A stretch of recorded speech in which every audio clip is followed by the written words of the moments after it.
এত দেরি হলো কেন তোর? সাজতে দেরি হয়ে গেল ফুপি। সবাই তোমাদের হলুদ দিয়ে দিয়েছে? কথা বলতে বলতে এসে দুজনের মুখের ভেতর দিকে তাকালো। দিকে মাথা নাড়ল, কিন্তু ঝিলমিল দেখলো বাড়ির চাচুর তো বিন্দু মাত্র হলুদ নেই মুখে।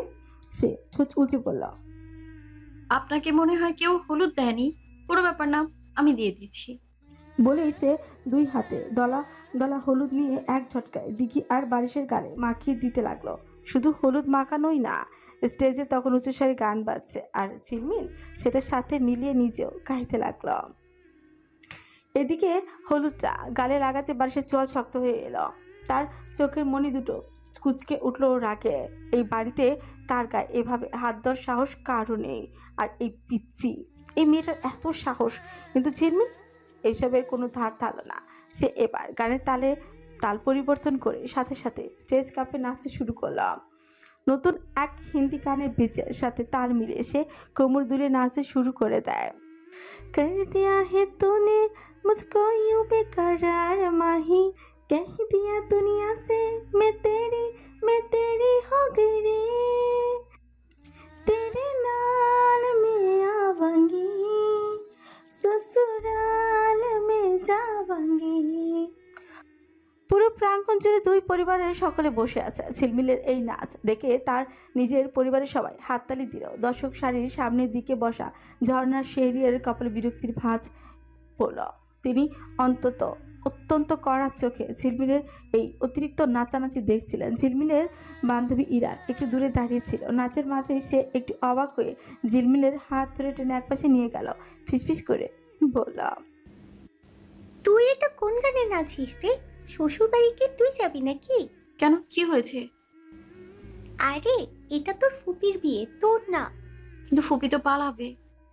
মানে? ঝিলমিল ইরানকে আরেকটু দূরে নিয়ে গেল এবং নিজের মাথায় থাকা সব পরিকল্পনা খুলে বলল। ইরান প্রথমে রাজি না হলেও জারিফকে চরম একটা শিক্ষা দেওয়ার জন্য শেষমেশ ঝিলমিলকে সাপোর্ট করে দিল।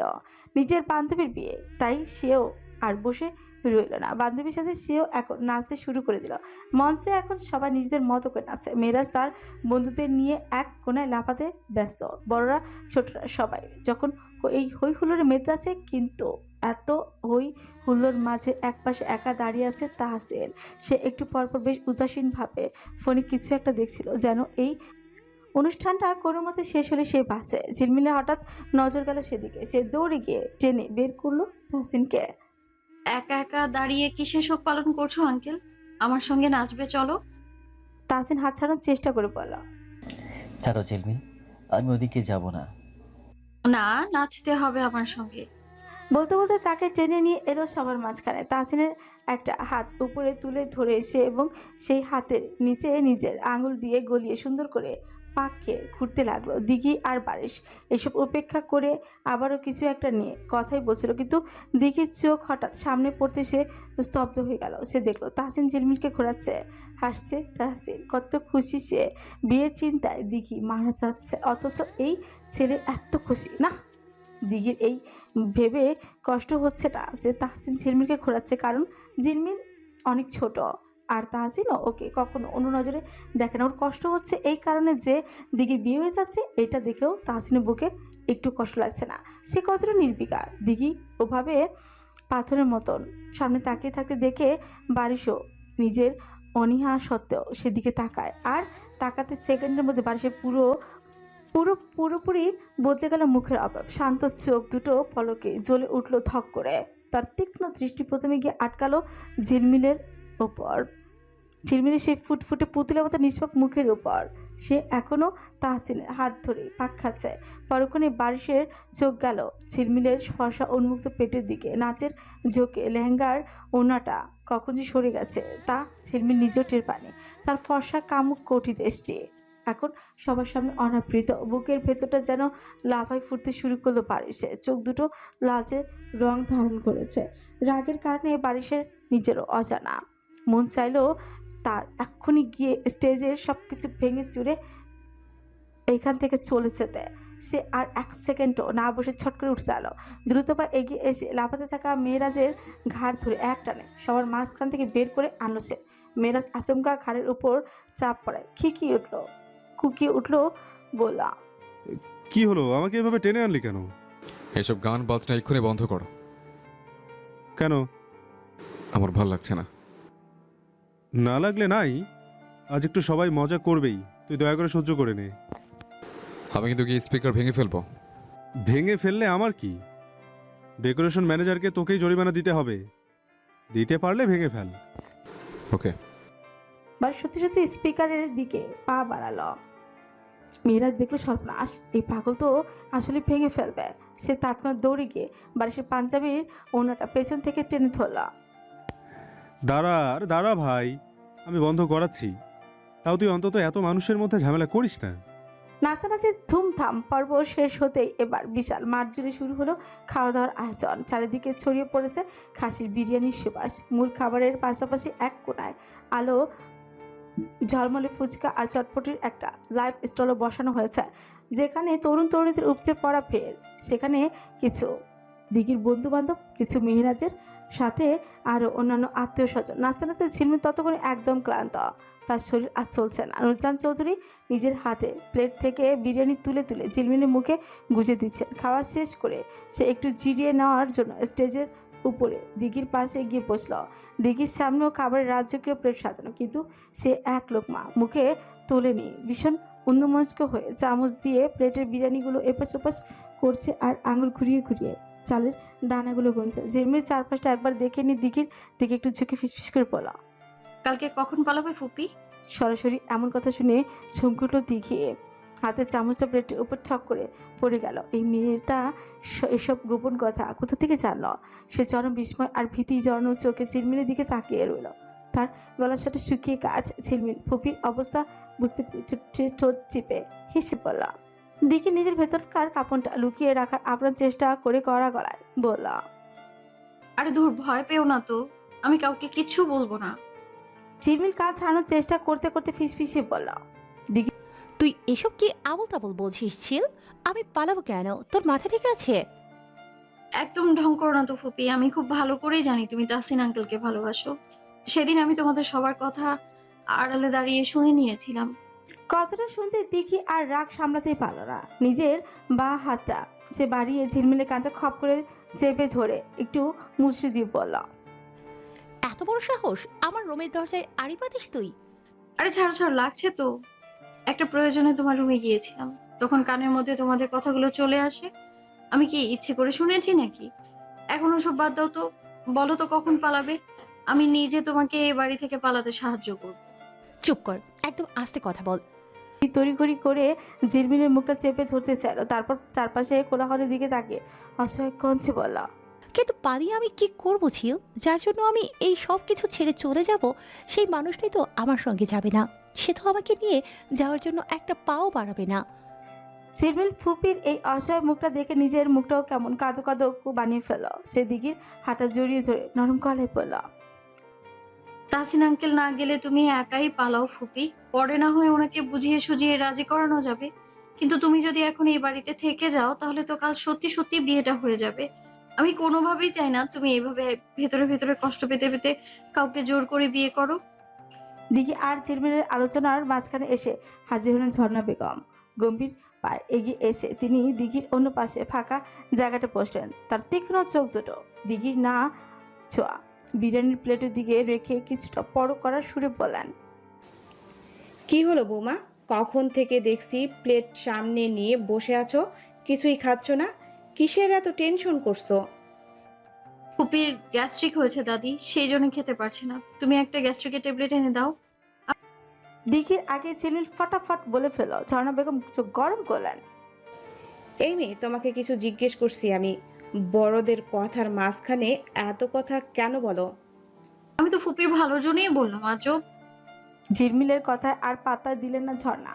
তিনি প্লেট থেকে এক চামচ বিরিয়ানি তুলে দিঘির মুখের সামনে ধরে বেশ জোর করার ভঙ্গিতে বলেন। ঝর্ণা বেগম চামচটা আরও একটু এগিয়ে দিয়ে বলেন, তুমিও কিছু খাচ্ছ না? ওইদিকে তরঙ্গ না খেয়ে না বলে বাড়ি চলে গেল। তোমাদের মধ্যে কিছু হয়েছে নাকি? না আন্টি, তেমন কিছু হয়নি। আমার আসলেই তেমন খিদে নেই। আমি কোনো বাহানা শুনবো না। বিয়ের কোণে এভাবে না খেয়ে থাকলে চলে? নাও, এইটুকু মুখে তুলো। বিয়ের দিন দিঘি সত্যি সত্যি বাড়ি থেকে পালালো। আর এই পুরো নিখুঁত অপারেশনের পেছনে নেপথ্যের মাস্টার মাইন্ড হিসেবে সবটুকু সাহায্য করেছে স্বয়ং ঝিলমিল। অথচ মুখে একটা আতঙ্ক আর ভয়ের নাটক ফুটিয়ে সে হন্তদন্ত হয়ে দৌড়ে গেল দাদিমার ঘরে। ঘরে ঢুকে সে চিৎকার করে উঠল। দাদিমা, সর্বনাশ হয়ে গেছে, ফুপি ঘরে নেই। আকাশ ভেঙে পড়ল দাদিমার মাথায়। তিনি বসা থেকে বিদ্যুৎ গতিতে উঠে দাঁড়িয়ে বললেন, কি বলছিস তুই এসব? নেই মানে কোথায় যাবে ও? আমি সত্যি বলছি দাদিমা, বিছানায় ওর নেই। এই যে শুধু দেখো, এই টেবিলের উপর এটা লিখে চলে গেছে। ঝিলমিল অত্যন্ত সততার অভিনয় করে দিঘির লিখে যাওয়া সেই গোপন চিরকুটটা দাদিমার হাতে বাড়িয়ে দিল। কাগজের টুকরোটাতে দিঘি স্পষ্ট অক্ষরে জানিয়ে গেছে নিজের অনিচ্ছায় এই বিয়েটা সে কোনোভাবে করতে পারবে না, তাই সে চলে যাচ্ছে। চিরকুট দেখে নূরজাহান চৌধুরী পায়ের তলার থেকে মাটি সরে গেল। রাগে তার শরীর কাঁপতে লাগলো। তিনি সোজা চলে গেলেন তাহসিনের সামনে, অত্যন্ত কঠোর আর হুকুমের সুরে বললেন, তাহসিন দিঘি বাড়ি থেকে পালিয়েছে। যত তাড়াতাড়ি পারো, যেখান থেকে পারো ওকে খুঁজে আমার সামনে এনে দাঁড় করাও। ফ্যাকাশে হয়ে গেল তাহসিনের মুখ। তার বুকের ভেতরটা কেন যেন উলটপালট হয়ে গেল। সে স্তব্ধ বাকরুদ্ধ হয়ে নূরজাহান চৌধুরীর মুখের উপর দিকে চেয়ে রইলেন। তাহসিনকে ওভাবে পাথরের মতো দাঁড়িয়ে থাকতে দেখে নূরজাহান চৌধুরী গলা চড়িয়ে বললেন, তোমাকে কিছু বলছি আমি তাহসিন, কানে যায়নি? ঝাঁকুনি খেয়ে বাস্তবতায় ফিরল তাহসিন। সে আমতা আমতা করে কোনো মতে বলল, জি জি ম্যাডাম, আমি আমি এখনই যাচ্ছি। বলেই তাহসিন দ্রুত পায়ে গাড়িতে গিয়ে বসল। গাড়ির স্টিয়ারিংটা শক্ত করে ধরে সে হাহাকার ভরা চোখে সামনের দিকে তাকালো। সে কোথায় খুঁজবে দিঘিকে, কোথায় চাপে সে? এই মেয়েটা আসলে একটা পাগল, নিজেকে তো ধ্বংস করেছেই, সাথে তাহসিনকে পাগল বানিয়ে ছাড়বে। এই মেয়ে নিজের এত সুন্দর ভবিষ্যৎ এত আভিজাত এক নিমিষে ধূলিসাৎ করে দিয়ে তার মতো একটা সাধারণ ছেলের ভালোবাসার টানে সবকিছু ছেড়ে বেরিয়ে গেল। তাহসিন আর গাড়ি স্টার্ট দিয়ে দিঘিকে খুঁজতে গেল না। অসহায়ত্ব নিয়ে রাস্তার এক পাশে গাড়িটা পার করে স্টিয়ারিংয়ের উপর মাথা রেখে চুপচাপ বসে রইল। আলতাফ চৌধুরী আর মেহেরাজকে নিজের ঘরে ডেকে পাঠালেন নূরজাহান বেগম। রাগে তার সারা শরীর রি করে করছে, কপাল বেয়ে ঘাম ঝরছে। দুজনকে সামনে দাঁড় করিয়ে ধর চেপে তিনি বললেন, তোদের ওই নষ্ট বোন বাড়ি থেকে পালিয়েছে। আমার মান সম্মান ধুলোয় মিশিয়ে না দিয়ে ও শান্ত হলো না। যেভাবে পারিস ওকে খুঁজে বের কর, আমার সামনে নিয়ে আয়। মায়ের মুখে এমন করা হুকুম শুনেও আলতাফ চৌধুরীর মুখে বিন্দুমাত্র চিন্তার রেখা ফুটল না। উল্টো তার ছোচের কোণে এক চড়া এক চিলতে হাসি ফুটল। তিনি বেশ ফুরফুরে গলায় বললেন, খুব ভালো হয়েছে। অত জোর করে বিয়ে দিতে যাচ্ছিলে কেন? আমি তো মনে করি আমার বোন এতদিনে একটা কাজের মতো কাজ করেছে। নূরজাহান বেগম রাগে ফেটে চিৎকার করে উঠলেন, চুপ করো আলতাফ, তোমার ওই আলগা ইয়ার্কি বন্ধ করো। মেহরাজ, তুমি দাঁড়িয়ে আছো কেন? যাও দ্রুত। কিন্তু মা, আমি কোথায় খুঁজবো ওকে?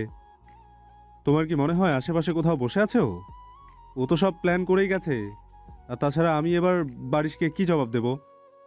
আলতাফ চৌধুরীর বাদে ঘরের বাকি সবাই মধ্যে এখন চিন্তার মাঝে ছড়িয়ে গেছে। একটু পর বরপক্ষ চলে আসবে। নিচে এখনই আত্মীয়দের আনাগোনা শুরু হয়ে গেছে।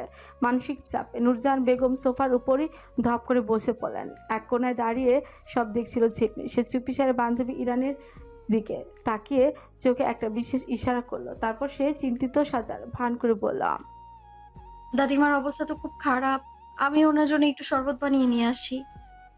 সে এই বলেই চট করে ঘর থেকে বেরিয়ে গেল। ঘরে বাকিরা চলে যাওয়ার পরই ইরান একটা হাত পাখা নিয়ে নূরজাহান বেগমের পাশে গিয়ে বসলো এবং তাকে আলতো করে বাতাস দিতে লাগলো। কিছুক্ষণ বাতাস করার পর সে বেশ দরদি গলায় বলল, দাদিমা, তুমি এত চিন্তা করছো কেন বলো তো? একটা না একটা উপায় তো বের হবে। কি উপায় বের হবে? দিঘি যদি ফিরে না আসে তবে আমি ওই পরিবারকে কিভাবে মুখ দেখাবো? আল্লাহ এই মুখ দেখানোর আগে তো আমাকে এই মুহূর্তে দুনিয়া থেকে উঠিয়ে নিক। ইরান যেন ঠিক এই সুযোগটার অপেক্ষাই করছিল। সে দাদিমার আরেকটু কাছে ঘেঁষে ফিসফিস করে বলল, কেন দাদিমা, আমাদের ঝিলমিল আছে তো। ব্যাস, এরপর সেদিন যা হওয়ার ছিল তাই হলো বর্তমান। সকাল হয়ে গেছে, ওঠো। ঝিলমিলের দিক থেকে কোনো সারা শব্দ নেই। বিরক্ত হয়ে বারিশ এক ঝটকায় মেয়েটার দুই কাঁধ শক্ত করে ধরে একেবারে বিছানার উপর বসিয়ে দিল। আচমকা এই ধাক্কায় ভীষণভাবে ভড়কে গেল ঝিলমিল। সে ধরফর করে উঠল, বুকটা থপ করে ওঠায়, ধীরে ধীরে চোখ মিলল সে। গত রাতে বিছানায় শুয়ে শুয়ে অতীতের ওই তোলপাড় করা দিনগুলোর কথা ভাবতে ভাবতেই কখন যে চোখ লেগে গিয়েছিল সে নিজেও জানে না। চোখের সামনে এখন দাঁড়িয়ে আছে বারিশ। বারিশ হাতের ঘড়ির দিকে তাকে অত্যন্ত গম্ভীর গলায় বলল, 7টা বেজে গেছে। রুটিনের দুটো নিয়ম অলরেডি অমান্য করেছো তুমি। আজকের মতো মাফ করে দিলাম। এখন ভদ্র মেয়ের মতো ফ্রেশ হয়ে গিয়ে আমার জন্য ব্রেকফাস্ট রেডি করবে। ঝিলমিল তখনও ঘুমের ঘোরে চোখ ডলছিল। সে কিছুটা মিনমিন করে বলল, আর একটু ঘুমাই প্লিজ। নো ওয়ে, কলেজ যেতে হবে আজ থেকে। বলে গেলে ব্রেকফাস্ট বানিয়ে রেডি হোক দ্রুত। ভুলিনি, কিচ্ছু ভুলিনি, আমি যাচ্ছি। রাগত গলায় বলল সে। বলেই সে রাগে পা ঠুকতে ঠুকতে ওয়াশরুমে গিয়ে ছুকলো। কোনো মতে ফ্রেশ হয়ে রুমে আরও এক মুহূর্ত সময় নষ্ট না করে সে গটগট করে সোজা রান্নাঘরের দিকে এগিয়ে গেল। সকাল সকাল রান্নাঘরে তুমুল ব্যস্ততা চম্পার। গোলগাল চেহারা আর ফর্সা গড়নের 35 বছর বয়সী এই নারী এ বাড়িতে আছে বছর 6 ধরে। রান্নার মূল দায়িত্বটা তার কাঁধেই। তবে সাহায্যকারী হিসেবে তার সাথে আছে 55 ছুঁই ছুঁই পারুল খালা। কাজের ফাঁকে ফাঁকে টুম্পার মুখে অনর্গল খই ফুটছে। উইরার লাইগা তেল সারা পরোটা, সবজি বাজা আর দুধ চা। বুড়ির লাইগা ওটস, ফলের প্লেট, গ্রিন টি। বুড়ির বড় পোলার লাইগা স্টাফ অমলেট, চিকেন সসেস আর কফি।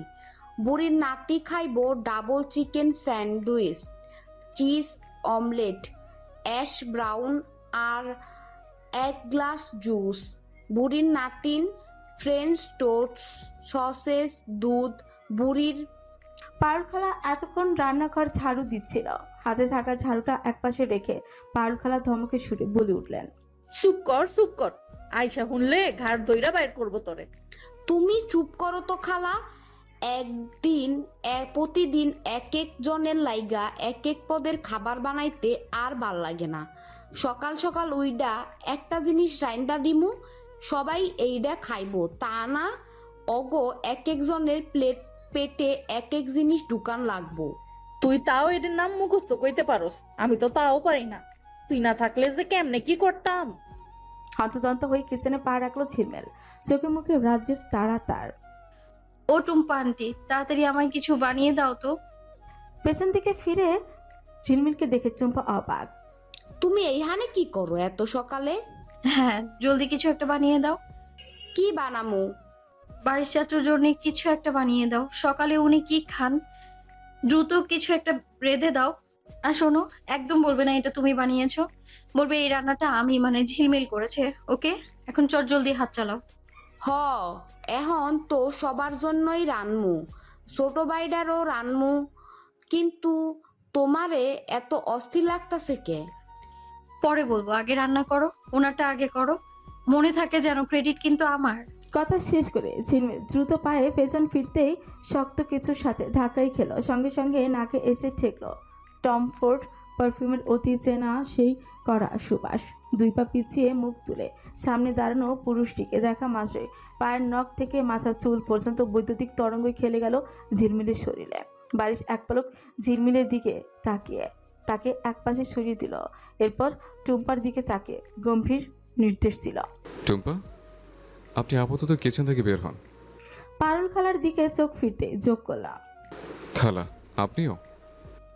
পারুল খালা কিছুটা থতমত খেয়ে বলে উঠলেন, কিন্তু কেন বাবা? ঝিলমিল আমার জন্য খাবার তৈরি করবে।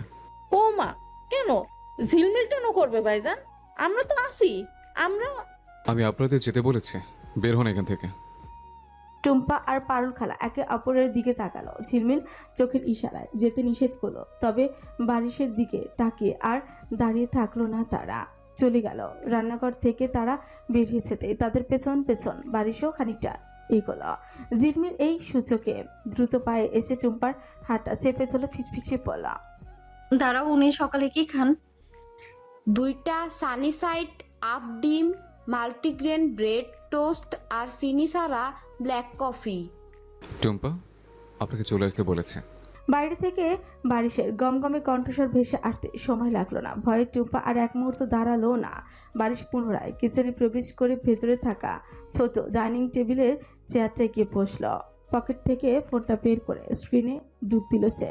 বারিশের ঠিক সামনে গিয়ে দাঁড়িয়ে বলল, আপনি কিন্তু এবার বাড়াবাড়ি করছেন।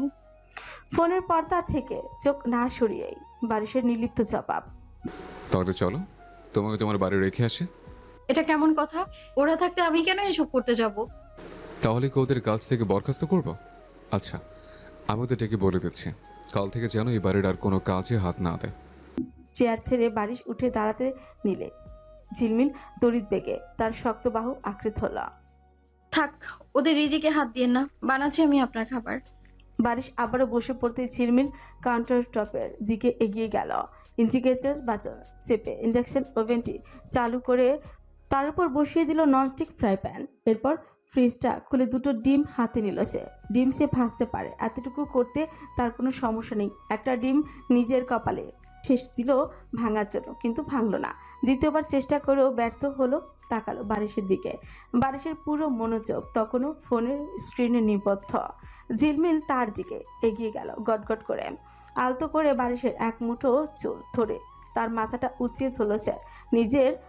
নিচের ছোটটা দাঁত দিয়ে কামড়ে ধরে চোখ দুটো ছোট ছোট করে বাম হাতের ডিমটা সোজা ঠুকে দিল বারিশের শক্ত কপালে। প্রথম আঘাতেই মট করে ভেঙে গেল ডিমের খোসটা। চরম বিস্ময় চোখ বড় বড় করে কপালে হাত ঠেকালো পারিস। সে কিছু বুঝে ওঠার আগে ঝিলমিল দ্রুত পায়ে ফিরে এসেছে চুলোর কাছে। ফুটন্ত প্যানে তেলের উপর ছেড়ে দিল ডিমের ভেতরের অংশটুকু। মনোযোগ দিল সে ডিম ভাজা। এদিকে নিজের কপাল ডলতে ডলতে উঠে দাঁড়ালো পারিস। এটা কি করলে তুমি? আমার এভাবে ডিম ফাটাতে ভালো লাগে, আর আপনার কপালটাও বেশ শক্ত, ফেটে গেল। তাই বলে তুমি আমার কপালে ডিম ফাটাবে? বসে আছেন কেন এখানে? বাইরে গিয়ে বসুন, না হলে যেটা আছে ওটাও ফাটাবো।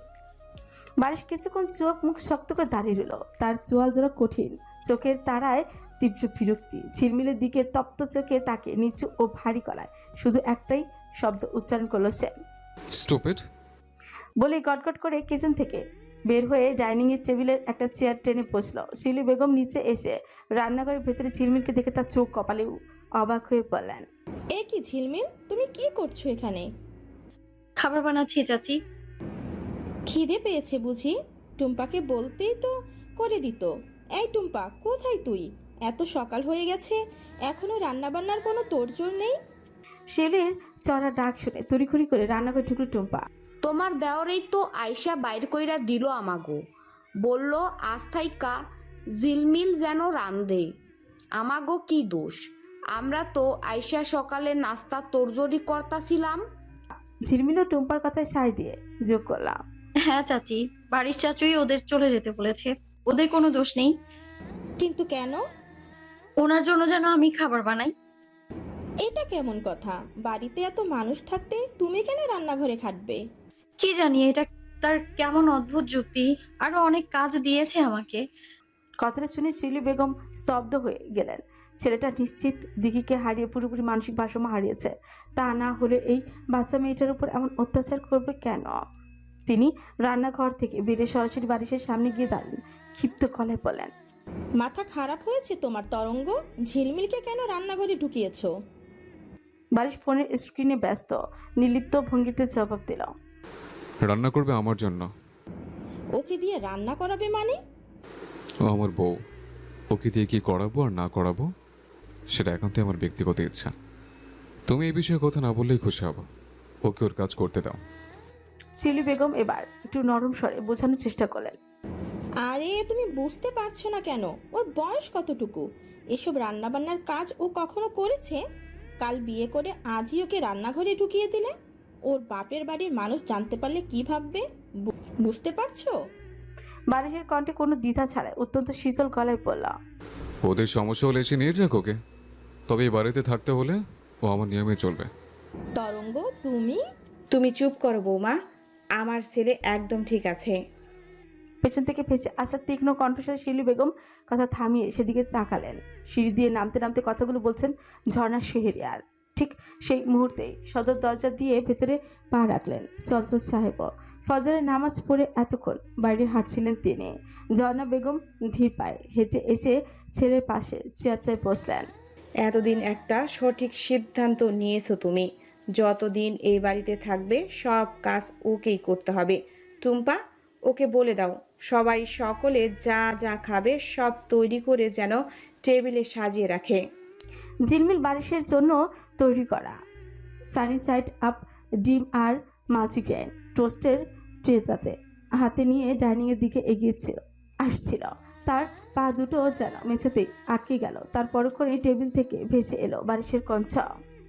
না আম্মা, ওকে রান্নাঘরে পাঠিয়েছি শুধু আমার আর ওর খাবার বানানোর জন্য। আর আমরা আমাদের খাবারও আজ থেকে ওই তৈরি করবে। না। অত্যন্ত স্বাভাবিক নিরেট আওয়াজে জবাব দিল বারিশ। সে আবারও ফোনের স্ক্রিনে ডুবে গেছে। ছেলের এমন অবাধ্যতা ঝর্ণা বেগমের জেদ চেপে গেল। তুমি বলছো তোমারটা বানাতে, আমিও বললাম ও সবার জন্যই বানাবে। কি হলো, দাঁড়িয়ে আছো কেন? ঝিলমিল, যাও তোমার জন্য গ্রিন টি আর তোমার শ্বশুরের জন্য লিকার চা বানিয়ে নিয়ে আসো। একটু পর ফরহাদ আর ওর ছেলেমেয়েরা ঘুম থেকে উঠবে, ওদের পছন্দের নাস্তাও তৈরি করবে। ঝিলমিলের নাকটা রাগে ফুলে উঠল। এত বড় সাহস! পুরো বাড়ির রাঁধুনি বানাতে চাইছে তাকে। সে ছোট নেড়ে তীব্র প্রতিবাদ করতেই চাইল, কিন্তু তার আগেই ডাইনিং কাঁপিয়ে গর্জে উঠল বারিশ। আমার বউ রান্না করবে শুধু আমার জন্য। ওর হাতের বানানো খাবার শুধু আমিই খাবো। রাত থেকে এই বাড়িতে আমার জন্য কেউ খাবার বানাবে না। আমি ওর ওয়াইফের হাতের খাবার ছাড়া আর কারো হাতের খাবার খাবো না। কথাটা শেষ করে সে চেয়ার ছেড়ে হন হন করে এগিয়ে গেল ঝিলমিলের দিকে। স্তব্ধ হয়ে দাঁড়িয়ে থাকা মেয়েটির হাত থেকে আলতো করে খাবারের ট্রেটা নিজের হাতে নিল। তারপর ঝিলমিলের বাহু ধরে ডাইনিং টেবিলের একটি চেয়ার এনে বসিয়ে দিল। ট্রে থেকে একটা ডিম আর দুটো ব্রেড টোস্ট ওর দিকে এগিয়ে দিয়ে হুকুমের সুরে পড়লাম, তাড়াতাড়ি আমার সঙ্গে খাবার শেষ করো, কলেজের জন্য তৈরি হতে হবে। ঝিলমিল মুখ ফিরিয়ে যেদি গলায় পড়ল, আমি খাবো না এখন। খেতে বলেছে। বললাম তো খাবো না, আপনি খান, বেশি করে খান। ঝিলমিলের এমন মুখে মুখে তর্কে বারিশের হাতটা মুহূর্তের মধ্যেই শুনে উঠে গেল। কিন্তু সেই হাত ঝিলমিলের নরম গালে স্পর্শ করার আগে চঞ্চল সাহেব দ্রুত এগিয়ে এসে শক্ত করে বারিশের কবজিরে চেপে ধরলেন। যদিও বারিশ আঘাত করতো না, কেবল ভয় দেখানোর জন্য হাত তুলেছিল। চঞ্চল সাহেবের চোখে মুখে রাগ লাল হয়ে উঠেছিল, কিন্তু কড়া গলায় বললেন, বেয়াদবি সীমা সারিয়ে যাচ্ছ তরঙ্গ। আমার সামনে দাঁড়িয়ে ঝিলমিলের গায়ে হাত তোলা সাহস কি করে হয় তোমার? বারিশ কোনো উত্তর দিল না। তার মুখ থমথম করছে।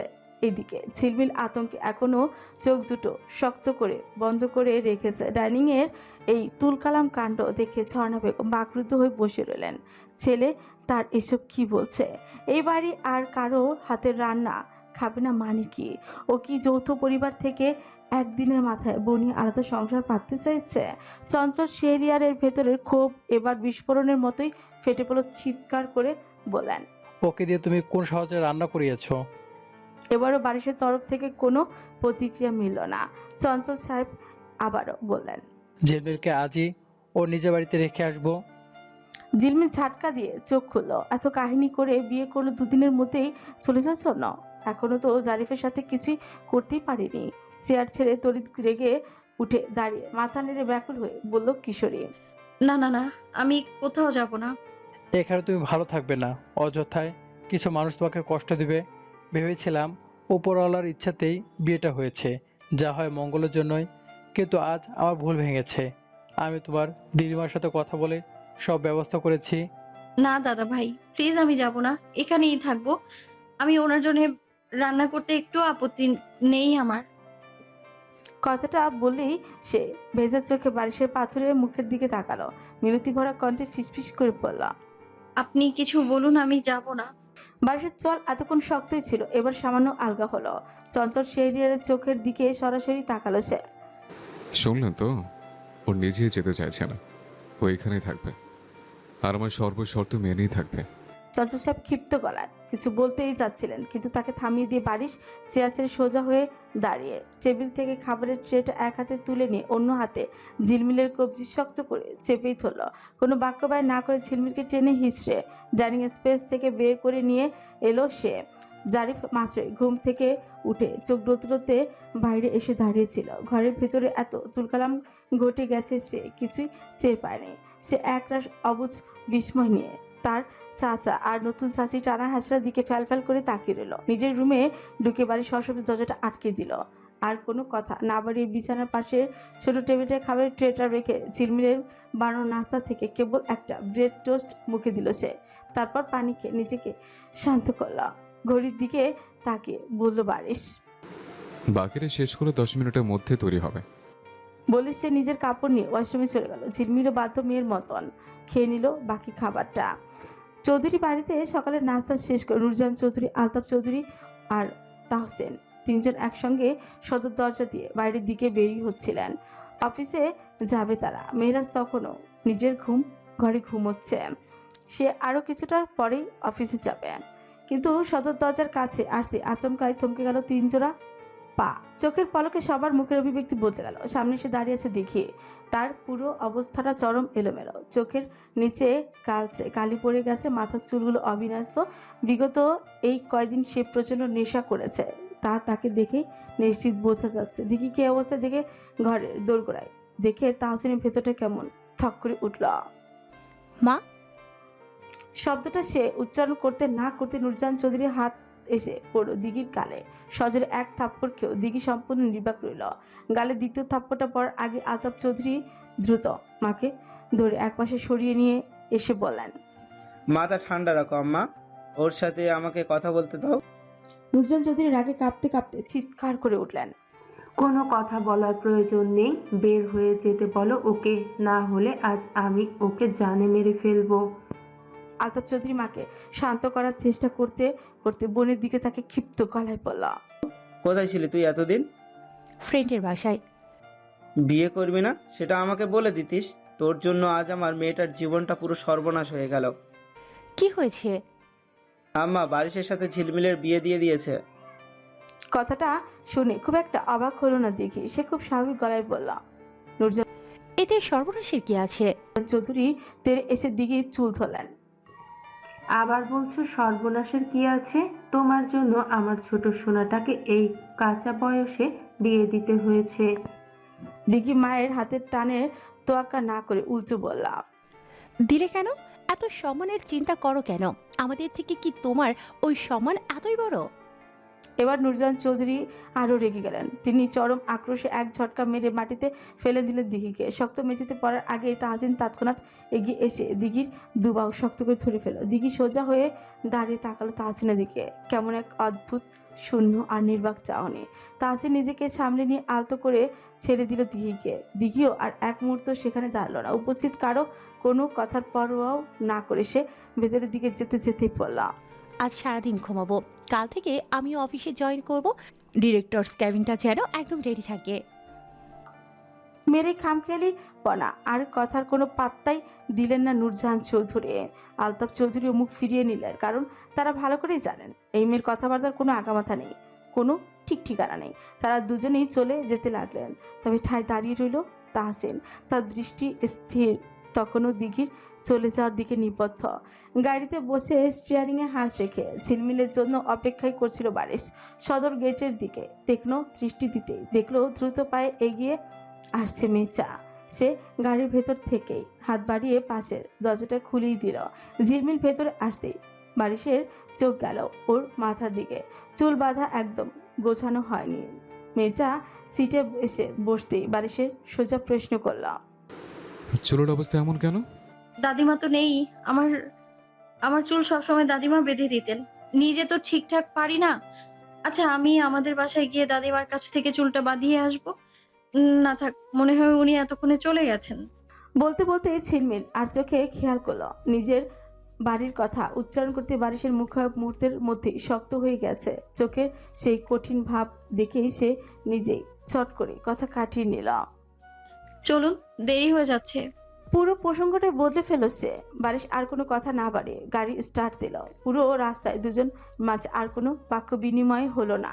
শেষবার সে এই কলেজ ড্রেস পরে লোকটার পাশে বসেছিল বিয়ের আগে, তখন সেই দূরতম কল্পনাতেও ভাবেনি সৃষ্টিকর্তা তাদের দুজনকে এমন একটা সম্পূর্ণ ভিন্ন ও জটিল বাঁধনে ফেলে দেবেন? কি থেকে যে কি হয়ে গেল, কি এক কাণ্ডই না করে বসলো সে। পাশ ফিরে তাকালো মানুষটার দিকে। ঝিলমিল চোখে মুখে রাজ্যের বিরক্তি নিয়ে গাড়ি চালাতে ব্যস্ত সে। লোকটা কি আসলে বিরক্ত, নাকি এই চেহারা এমন? হঠাৎ বারিশের গম্ভীর কণ্ঠস্বর ভেসে এলাম। তাকিয়ে থেকো না, গাড়ি চালাতে সমস্যা হয়। হকচকে গিয়ে ঝিলমিল তড়িৎ বেগে দৃষ্টি ফিরিয়ে নিল। লজ্জা আর অস্বস্তিতে জানালার দিকে মুখ ঘুরিয়ে বাইরের রাস্তার দিকে তাকিয়ে রইল সে। পুরোটা রাস্তা মেজা আর সোজা হয়ে বসলই না। কলেজের সামনে এসে গাড়িটা থামালো বারিশ। নিজের শার্টটা প্যান্টের ভেতর ইন করতে করতে সে ঝিলমিলের দিকে তাকিয়ে পড়লাম। আমার শার্টের উপরে খোলা বোতামগুলো একটু লাগিয়ে দাও। আমি? তুমি ছাড়া গাড়িতে আর কেউ আছে? তাহলে তাকিয়ে বলো। আমারই লাগিয়ে দিতে হবে কেন? আপনি নিজে লাগান না। দেখছোই তো আমি অন্য কাজ করছি। ঝিলমিল আর কথা বাড়ালো না। খানিকটা ঝুঁকে এগিয়ে গিয়ে বারিশের শার্টের উপরে খোলা 3টে বোতাম একে একে লাগিয়ে দিতে লাগলো।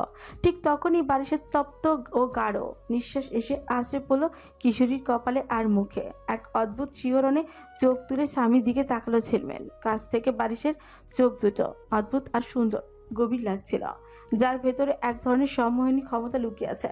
নজর করা এই সুদর্শনের এত কাছাকাছি এসে কেমন যেন দম বন্ধ করা অস্বস্তি হতে লাগলো মেয়েটার। সে মুখটা অত্যন্ত অসহায় করে ফিসফিস করে বললাম, আপনি তো চাচ্চু। ঝিলমিল তড়িঘড়ি করে নিজের সিটে সরে এলো। বারিশ নিজের চুলগুলো হাত দিয়ে পেছনের দিকে ঠেলে দিয়ে চশমাটা চোখে পড়ে নিল। মুহূর্তের মধ্যে বারিশের এই রূপান্তর দেখে ঝিলমিল পুরো হাঁ হয়ে গেল। বিস্ময়ে চেপে রাখতে না পেরে বললাম, এই জন্যই আপনাকে কলেজে এতটা অন্যরকম লাগে?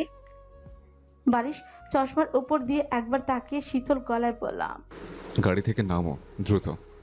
ঝিলমিল আর দেরি না করে গাড়ি থেকে নেমে সোজা নিজের ক্লাসের দিকে চলে গেল। আর বারিশ গাড়ি পার্ক করে চলে গেল ডিরেক্ট অফিসের দিকে।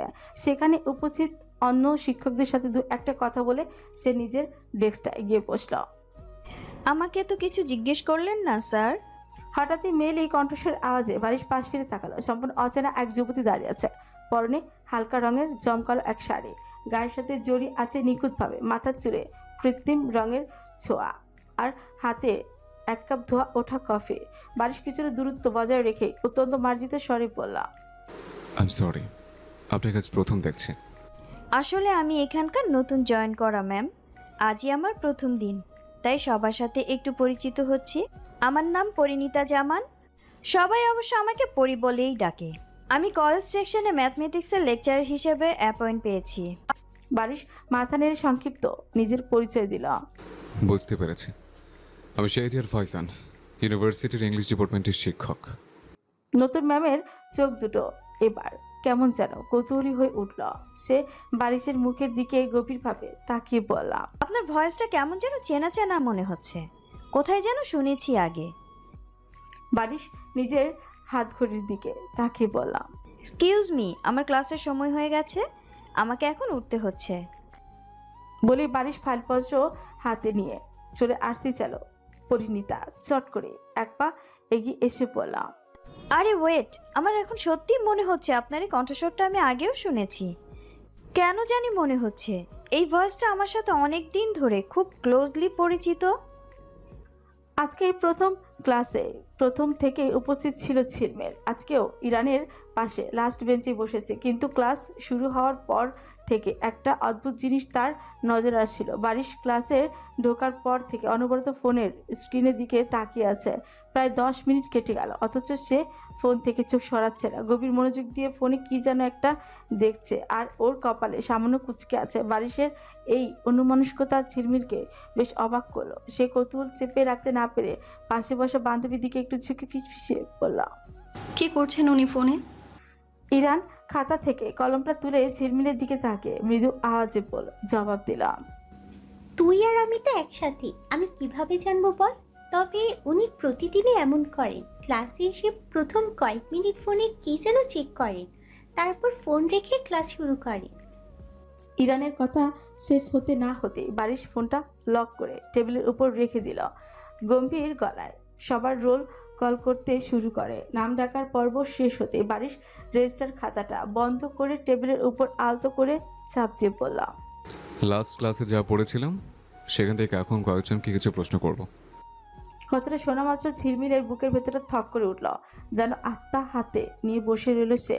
টেবিলের নিচে হাত দুটো শক্ত করে মুঠো করে মনে মনে অনবরত দোয়া করছিল, সৃষ্টিকর্তা আজ যেন ওর দিকে স্যারের নজর না পড়ে, এসব পড়া ধরার ঝামেলা থেকে আজ যেন কোনো মতে বেঁচেছে। কিন্তু ঝিলমিলের মনের আকুতি বোধহয় উপরওয়ালা পর্যন্ত পৌঁছলো না। ক্লাসের কয়েকজন সাধারণ কিছু প্রশ্ন করার পর বারিশের তীক্ষ্ণ দৃষ্টি এসে থামলো ঠিক ঝিলমিলের মুখের উপর। শীতল আর আদেশসূচক কণ্ঠে সে বলল, ঝিলমিল, স্ট্যান্ড আপ।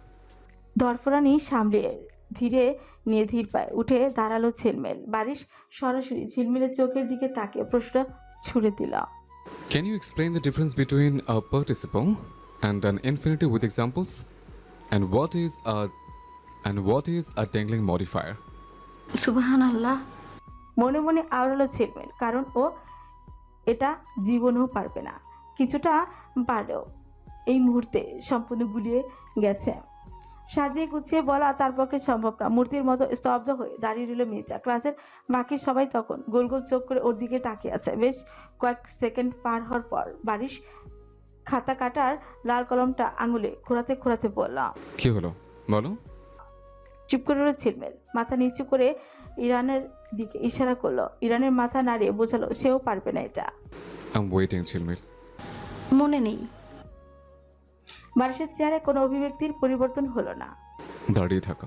আল্লাহ ও আল্লাহ, তুমি মেয়ে জাতিরে পেট মোটা ভোটকা বুড়ো স্বামী দিও, তাও এমন অত্যাচারী সিদ্ধ করলা মার্কা স্বামী দিও না। ঠিক তখনই সামনের বেঞ্চ থেকে এক চশমাওয়ালি মেয়ে আনায়া হুট করে হাত তুলে অতি উৎসাহী এবং নরম গলায় বলে উঠল, স্যার আমি পারি এটা, আমি বলবো। বিরক্ত হলো ঝিলমিল। এটা আবার নতুন কি? ক্লাসের এই মেয়েটা সবসময় স্যারের সামনে ন্যাকা ভাব ধরে। নিজেকে কিভাবে অতিরিক্ত ফোকাসে আনা যায় সেই চেষ্টায় যত সব। পারে যখন আর বড় লাভ নেই, বসে থাকো। বারিশ চশমাওয়ালির মেয়ের দিকে না তাকিয়ে বলল। স্যারের এই সোজাসাপটা উত্তরে আনায়ের মুখটা মুহূর্তের মধ্যে ছোট হয়ে গেল। তার এমন অবস্থা দেখে ইরান আর ওদের গ্রুপের পেছনে বসা কয়েকজন তাদের নিজেদের চেপে রাখতেই পারলো না। তার মুখ চেপে ফিক করে হেসে দিল। ঝিলমিলে ওদের হাসি দেখে নিজের ছোটের কোনোটা হাসিটা কোনো মতেই চেপে রাখলো। বারিশ আরও কয়েকজনকে ভিন্ন ভিন্ন পড়া ধরল। সবাই মোটামুটি সঠিক উত্তর করতে পেরেছে, শুধুমাত্র রোদ্দুর ছেলেটা বাদে। সে ঝিলমিলদের গ্রুপেরই, যদিও তাকে সহজ প্রশ্ন করেছিল।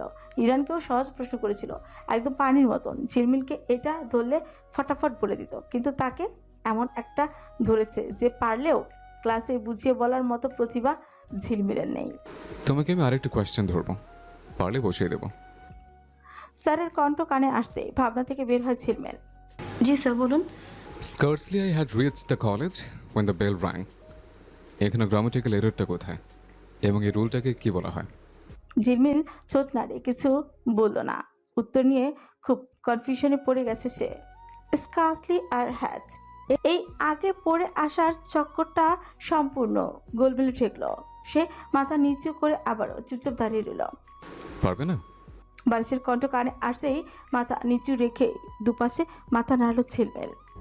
স্যার আমি বলি, নেগেটিভ অ্যাডভার্সন শুরুতে থাকলেও ইনভার্সন হয়, তাই সাবজেক্টের আগে অক্সিলিয়ারি ভাব বসবে। সঠিকটা হবে স্কার্সলি হ্যাড আই রিস্ট। আনা দাঁড়িয়ে সঠিক উত্তর বলেই ফেলল। বারিশ হাত শক্ত করে মুষ্টিবদ্ধ করে ফেলল, তাতে চেপে বলল, গুড, বসো। ঝিলমিলকে এক একে কয়েকটা প্রশ্ন করলো বারিশ, কিন্তু একটারও সঠিক উত্তর বলতে পারলো না। পুরো ক্লাস দাঁড়িয়েই ছিল। পরপর আরও কয়েকটা ক্লাস যাওয়ার পর টিফিনের ঘন্টা বাজতে ঝিলমিল, ইরান, মেধা, রোদ্দুর, শুভ কয়েকজন মিলে একসঙ্গে ক্যান্টিনে গিয়ে বসে। কথার পিছে কথা চলার মেধা হঠাৎই আইসক্রিমের চামচ হাতে রোদ্দুরের দিকে চোখ সরু করে তাকালো। আচ্ছা রোদ্দুর, ইংলিশ ক্লাসে স্যার আজ তোকে যে প্রশ্নটা ধরেছিল ওটা তো সেদিন লাইব্রেরিতে বসে তুই নিজেই আমাকে বুঝিয়ে দিচ্ছিলি, অথচ আজ ক্লাসে পারলি না কেন রে? রোদ্দুর থমকে গিয়ে এক পলক ঝিলমিলের দিকে তাকালো। মেয়েটা আইসক্রিম খাওয়ার চরম ধ্যানে মগ্ন। ঠোঁটের চারপাশে সামান্য আইসক্রিম লেগে আছে।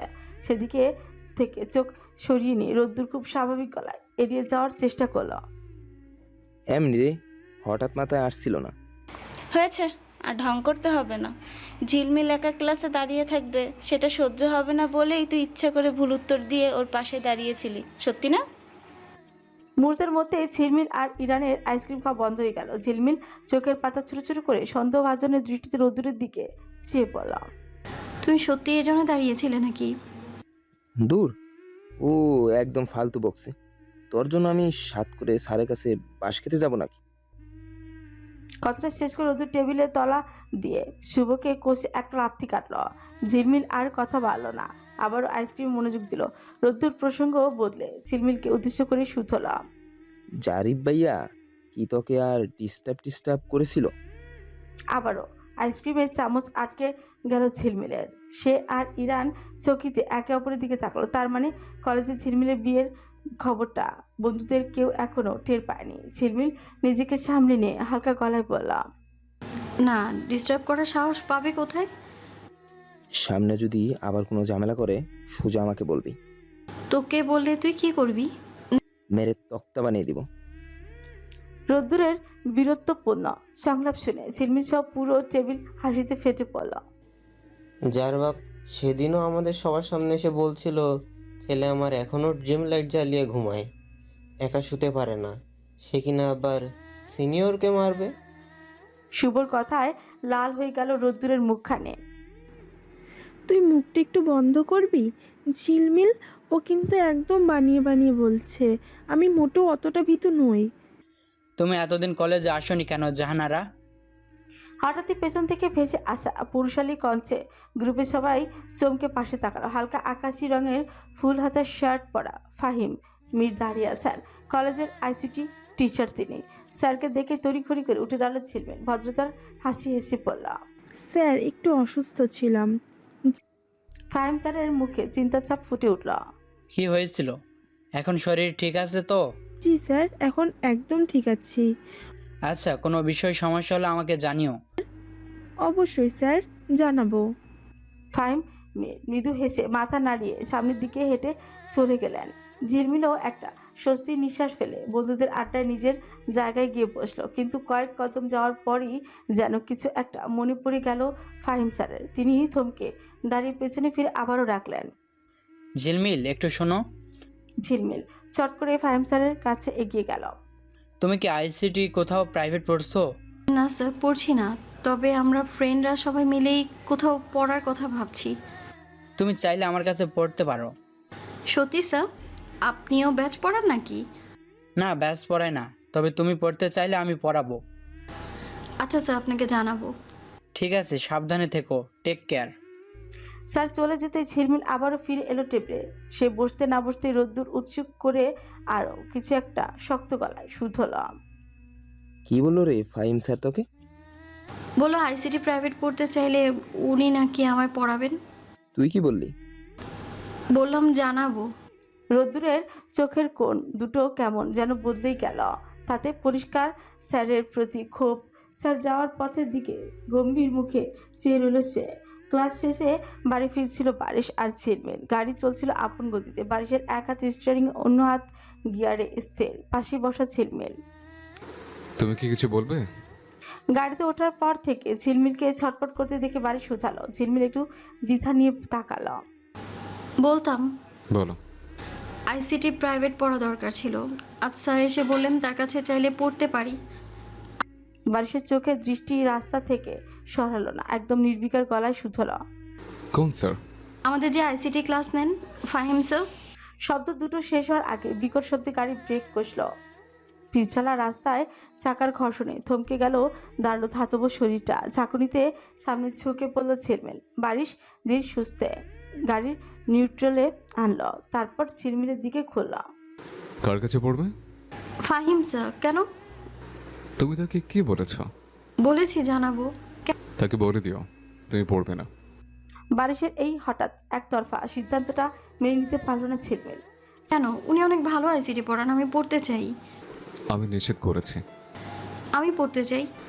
আমি নিষেধ করেছি বললাম তো। কিন্তু ঝিলমিলকে যুক্তি দেখানোর সুযোগ দিল না বারিশ। এক নিমিষে তার হাত গিয়ে চেপে বসলো ঝিলমিলের ইউনিফর্মের কলারের উপর। হ্যাচকা টানে ওকে নিজের বুকের নিকট টেনে নিয়ে এলো সে। গলার কাছে কাপড়ে টান লাগতে নিঃশ্বাস আটকে গেল ঝিলমিলের। আতঙ্কে দুই হাত চেপে ধরেছে স্বামীর শার্টে। বারিশের তপ্তশ্বাস আছড়ে পড়ছে ওর মুখের উপর। গলার স্বর অত্যন্ত নিচু চাপা রেখেই বললাম, আমি আমার সিদ্ধান্ত জানিয়ে দিয়েছি। I have forbidden you and that's the end of it. আমার কথা অমান্য করার দুঃসাহস একদম দেখাবে না। আর এরপরও যদি কোনোদিন আমার সিদ্ধান্তের বাইরে যাওয়ার চেষ্টা করো, তবে এটা চিন্তা করার পেছনে তোমার মস্তিষ্কের যতগুলো নিউরন খরচ হয়েছিল তার প্রতিটার জন্য তুমি আফসোস করবে। বারিশের মুখের তপ্ত বাতাস আছড়ে পড়ছে ঝিলমিলের থরথর করে কাঁপা গালে। হাত পা একদম মুহূর্তেই অবশ হয়ে এলো। আতঙ্কে তোলপাড় করছে বুকের ভেতরটা। এই লোক তো তাকে বিয়ে করতে চায়নি। দাদিমা যখন ফুপির পালিয়ে যাওয়ার খবরটা জানিয়েছে, ঝিলমিলকে বিয়ের পিড়িতে বসানোর আকুতি করেছিল, কত কি না বলেছিল এই মানুষটা। অমত বিরক্তি আর অনাগ্রহ মুখ ফিরিয়ে নিয়েছিল। অথচ বিয়ের পর কাজী সাহেবের সামনে কবুল শব্দটা উচ্চারণের পর থেকে যেন এক অচেনা রূপ ধারণ করেছে সে। কিভাবে একটা মানুষ বিয়ের পর গিরগিটির মতো এভাবে রং বদলে ফেলে? মাথায় ঢুকেছে? বারিশের বরফ শীতল কণ্ঠে প্রশ্ন ঝিলমিলের ভাবনা সুতো ছিল। ঝিলমিলের গলার ভেতরটা শুকিয়ে কাঠ। ভয়ের মেঘ ঠেলে মিনমিন করে নিজের অসহায়ত্ব প্রকাশ করলো সে। আমি আমি আইসিটি কিছুই বুঝি না। টিউশন না নিলে এক্সামে কি লিখবো আমি? বারিশের দৃষ্টি ঝিলমিলের মধুরঙা চোখ দুটোতে ভয় আর বিস্ময়। মেয়েটার সেই হ্যাজেলমণি জোড়া বড় বড় করে তাকিয়ে আছে তার দিকে। বারিশের থমথমে চেহারায় কঠিন ভাবটা যেন সামান্য নরমই হলো, কিন্তু আধিপত্যের কোনো কমতি রইল না। আমি পড়াবো। ঝিলমিল স্তব্ধ হয়ে চেয়ে রইল। সামান্য সাহস কুড়িয়ে আগের মতোই কাঁপা কাঁপা স্বরে বলে উঠল, আপনি তো ইংরেজি শিক্ষক। আমি সব পারি, সব শেখাবো তোমায়। স্বরবর্ণ থেকে শুরু করে জীববিজ্ঞানের একদম শেষ অধ্যায় পর্যন্ত প্রতিটা সাবজেক্টের ওপর প্রাইভেট টিউটোরিয়াল দেব। তো বর্ণের উপর নির্ভর করা চলবে না।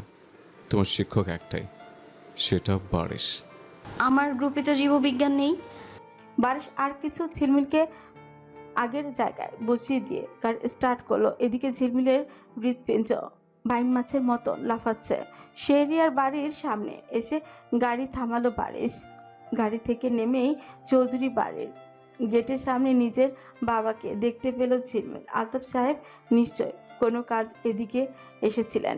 এতদিন পর বাবাকে দেখে ঝিলমিল একটু এগিয়ে যেতে চাইল, কিন্তু তার আগে শক্ত আর নিষ্ঠুর আঙুলের থাবা বসলো তার কবজিতে। কিছু বুঝে ওঠার আগেই অজগরের মতো পেঁচিয়ে বারিশ তাকে প্রায় টেনে হিসড়ে গেটের ভেতরে নিয়ে যেতে লাগলো। পেছন থেকে ঝিলমিলের আকুল কণ্ঠ ভেসে এলো, আরে ছাড়ুন, আব্বুর সাথে অন্তত দুটো কথা তো বলতে দিন।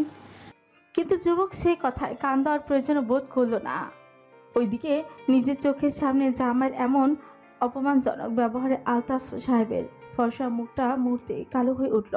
ক্ষোভ সামলাতে না পেরে তিনি চিৎকার করে উঠলেন, অসভ্য, অভদ্র, এক নম্বরের বেয়াদব একটা! তোর কপালেও যেন এমন মেয়ের জামাই জোটে। শব্দগুলো বারিশ আর ঝিলমিল দুজনের কানে স্পষ্ট পৌঁছালো। ঝিলমিল কিছুটা অসন্তোষ গলায় ফিসফিস করে পড়ল, আব্বু কিন্তু অভিশাপ দিচ্ছেন। বেশ হবে তখন, আপনার নিজের মেয়ের জামাই যখন আপনার সাথে এমন ব্যবহার করবে তখন টের পাবেন। বারিশ এবারও কোনো জবাব দিল না। থমথমে মুখে বাসার ভেতর ঢুকে সোজা বেডরুমে চলে গেল। সুইচ অন করে এসি ছেড়ে বিনা বাক্যে চলে যায় শাওয়ার নিতে ওয়াশরুমে। ঝিলমিল আর দেরি না করে কলেজের ইউনিফর্মটা বদলে এসে একটা ঢিলাঢালা টি শার্ট আর প্যান্ট পরে নিল।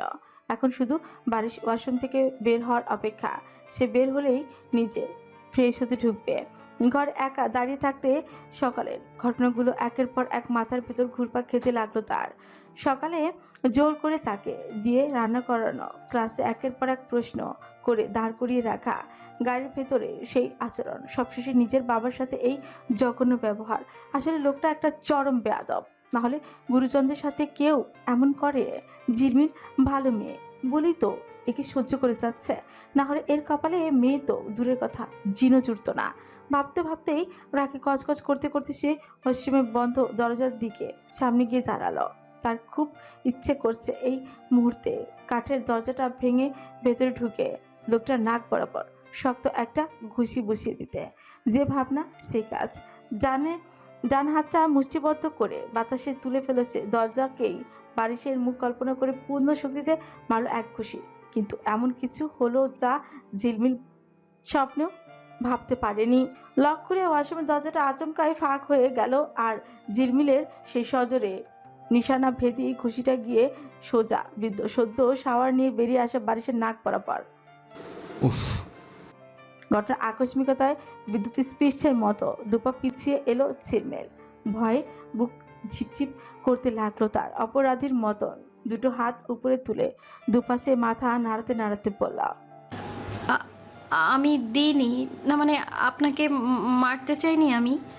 কথাটা শেষ করতে পারল না ঝিলমিল। বারিশের মুখের দিকে তাকিয়ে তার গলার আওয়াজ পুরোপুরি আটকে গেল। বারিশ এক চুলও নড়ল না। সে চিৎকার করলো আর না রাগে ফেটে পড়ল। ডান হাতে নাকে ছুঁয়ে এক দৃষ্টিতে অবাক আর শীতল চোখে তাকিয়ে রইল ঝিলমিলের দিকে। স্বামীর এমন দৃষ্টিতে মেয়েটার শরীরের রক্ত যেন বরফ হয়ে গেল। আমায় মারবেন না প্লিজ। সব সব দোষ আপনার নাকের। মানে আপনি কেন এই সময় বের হতে গেলেন? বারিশ নাকে হাত থেকে সরিয়ে দিল। দেখলো তার আঙুলের ডগায় লাল গাঢ় এক ফোঁটা রক্ত লেগে আছে। বা হাতে ধরা তলে দিয়ে সে আলতো করে রক্তটুকু মুছে সেটা ছুঁড়ে ফেলে সোফার উপর। তারপর ধীর পায়ে এক পা দুপা করে এগোতে শুরু করলো ঝিলমিলের দিকে। ভয়ে শিউরে উঠে পিছিয়ে যেতে লাগলো ঝিলমিল। পেছাতে পেছাতে গিয়ে ঠেকলো বেডরুমের শক্ত দেয়ালে। প্লাস্টার লাগবে নাকি আইস প্যাক এনে দেব? বিশ্বাস করুন, আমি তো শুধু বাতাসকে, মানে ওয়াশরুমের দরজাকে ডেমো দেখাচ্ছিলাম। ভীতি লুকাতে না পেরে অসংলগ্নভাবে যা মুখে এলো তাই বলে ফেলো সে। বারিশ থামলো গিয়ে একদম ঝিলমিলের ইঞ্চিখানেক দূরত্বে। তারপর দুই হাত ঝিলমিলের মাথার দুই পাশে দেয়ালে রেখে পুরোপুরি নিজের ছায়ার নিচে বন্দি করে ফেলো কিশোরীকে। মাথাটা সামান্য নিচু করে ঝিলমিলের চোখের গভীরতা দৃষ্টি ফেলে ফিসফিস করে বলে উঠল, দরজা কি ডেমো দেখাচ্ছিলে, তাই না? হ্যাঁ। ঝিলমিল এখন ঠিক কোথায় তাকাবে কিছুই বুঝে উঠতে পারছে না। লোকটার চোখের দিকে সরাসরি তাকানো বিন্দুমাত্র সাহস নেই তার। আবার বারিশের আপাতমস্তক উদম শরীর দেখে লজ্জায় তার কান লাল হয়ে আসছে। নিচের দিকে তাকাতেও আবার অন্য মুসিবত। কোমরে জড়ানো টাওয়ালটা বেশ ঝিলাঠালা বাঁধা আছে। একটু নড়চড় হলেই যদি খুলে যায়। ছি! লজ্জায় আর আতঙ্কে ঝিলমিল শক্ত করে চোখ দুটো বন্ধ করে ফেললো। বেশ কিছুক্ষণ ওভাবেই কেচে গেল। বারিশের গরম নিঃশ্বাসের ছোঁয়া এখনো পাচ্ছে সে। স্পষ্ট বুঝতে পারছে লোকটা নড়েনি, এখনো ঠিক আগের জায়গাতেই দাঁড়িয়ে আছে। হালকা ঠোঁট ভিজে অবশেষে চোখ মেলো ঝিলমিল। তারপর ধীরে ধীরে মাথাটা একটু উপরে তুলতেই বুকটা মুচড়তে উঠল তার। মানুষটার নাকের পাশ দিয়ে তখনও সরু ধারায় রক্ত গড়াচ্ছে। ঠোঁট দুটো আপনি ফাঁক হয়ে গেল তার। কিছু না ভেবে সে নিজে ডান হাতটা উপরে তুলে স্বামীর নাকের সেই রক্ত দাগ ছুঁয়ে ফেলল। রক্ত বের হয়ে গেছে তো দেখি। ভুল শুধরানোর আকুলতায় সে নিজের হাত দিয়ে বারিশের নাক থেকে রক্ত মুছে দিতে লাগলো। কিন্তু এভাবে মুছে লাভ নেই, রক্ত পড়া বন্ধ হচ্ছে না। আতঙ্ক আর অপরাধবোধে ঝিলমিলের হাত তখনও কাঁপছে। সে আর এক মুহূর্ত দেরি না করে বারিশকে টেনে পাশের বিছানায় বসিয়ে দিয়ে দৌড় দিয়ে গিয়ে ড্রয়ার থেকে ফার্স্ট এড বক্সেরটা তুলে এনে নিয়ে এলো। খুব সাবধানে একটা কটন বাডসে ভাইডিন নিয়ে বারিশের নাকের ক্ষতে লাগিয়ে দিতে দিতে ফিসফিস করে বলে উঠল, নিঃশ্বাস কি ঠিক মতো নিতে পারছেন? থাক, আর কষ্ট পাবেন না, একটু পরেই ঠিক হয়ে যাবে। সরি, হ্যাঁ আমি না সত্যি বুঝতে পারিনি। ঝিলমিলের সত্যি খুব খারাপ লাগছে। সে তো তখন এমনি ভাবছিল। সত্যি সত্যি নাক ফাটাতে একদম চায়নি। ক্ষত স্থানে ওষুধ লাগানো শেষ করে তাড়াতাড়ি ফার্স্ট এডের বক্সটা গুছিয়ে রাখতে গেল সে। তখনই গভীর গলা থমথমে স্বরে ভেসে এলো বারিশের নির্দেশ, এইসব করে লাভ নেই, গিয়ে আমার কাপড়গুলো ধুয়ে শাওয়ার নিয়ে দ্রুত রান্না করতে চাও। ঝিলমিল খারাপ লাগা ভাবটা উবে গেল মুহূর্তে। মুখটা কালো করে বলল, এখন রান্না করলে রাত হয়ে যাবে, খিদে পেয়েছে। বাসায় যা রান্না হয়েছে সেগুলোই খেয়ে নিন। বারিশ আর চোখে কঠোর দৃষ্টিতে তাকিয়ে এক এক করে মেপে বলল, আমি এক কথা বারবার বলো না ঝিলমিল, তুমি এমনিতেই আমার মাথা গরম করে দিয়েছ। আমার ইচ্ছা করছে তোমার নাকটা ফাটিয়ে দিতে। ঝিলমিলের এতক্ষণ যেটুকু অপরাধবোধ ছিল তার সবটা মুহূর্তেই পানি হয়ে গেল। ভেতরে ক্ষোভ আর রাগটা চরচর করে মাথার উপরেই চলে গেল। ইচ্ছে তো করছে আগের মতো আরেকটা সজরে খুশি বসিয়ে দিতে লোকটার সেই লাল হয়ে থাকা নাকের উপর। বারিশ বেশ হুকুমের সুরে আবারও বলে উঠল, কি হলো? যাও, খেতে পেয়েছে আমার। আমি আমি কাপড় ধুতে পারি না। এসব নিয়ে কথা আগে বলা হয়ে গেছে। যেটা পারি না সেটা কিভাবে করব আমি? এবার সত্যি সত্যি অসহায় শোনালো ঝিলমিলের স্বর। অকাজ তো ঠিকই পারো, কথা কম বলে দ্রুত কাজ করো। রাগে ক্ষোভে ভেতরে ভেতরে ফুসতে ফুসতে ঝিলমিল বাথরুমের দিকে পা বাড়ালো। ইচ্ছে করে সজোরে একটা আছাড় মেরে ওয়াশরুমের দরজাটা লাগিয়ে দিল সে। বারিশ একটা দীর্ঘশ্বাস ফেলে আয়নার দিকে সামনে গিয়ে দাঁড়ালো। তার ভেজা চুলগুলো এলোমেলো কপালে ছড়িয়ে আছে। দুই হাত দিয়ে চুলগুলো দুই ভাগে ভাগ করে দুপাশে সরিয়ে দিল সে। নাকটা এখনো বেশ বাজেভাবে লাল হয়ে আছে। অসভ্য মেচা আরেকটু হলে আজ তার নাকের হাড়টাই ভেঙে গুরু গুরু করে দিত। সোফা থেকে একটা স্লিভলেস টি শার্ট আর টেনে নিয়ে গায়ে চড়ালো সে, আর টোয়ালটা ছেড়ে পরে নিল একটা ট্রাউজার। হঠাৎই ওয়াশরুমের ভেতর থেকে ভেসে এলো ঝিলমিলের আকাশ বাতাস কাঁপানো তীব্র চিৎকার। তীব্র গতিতে বেগে দরজার কাছে ছুটে গেল বারিশ। দরজায় সজোরে থাপ্পড় মেরে উদ্বিগ্ন নিয়ে বলল, কি হয়েছে? চিৎকার করছো কেন?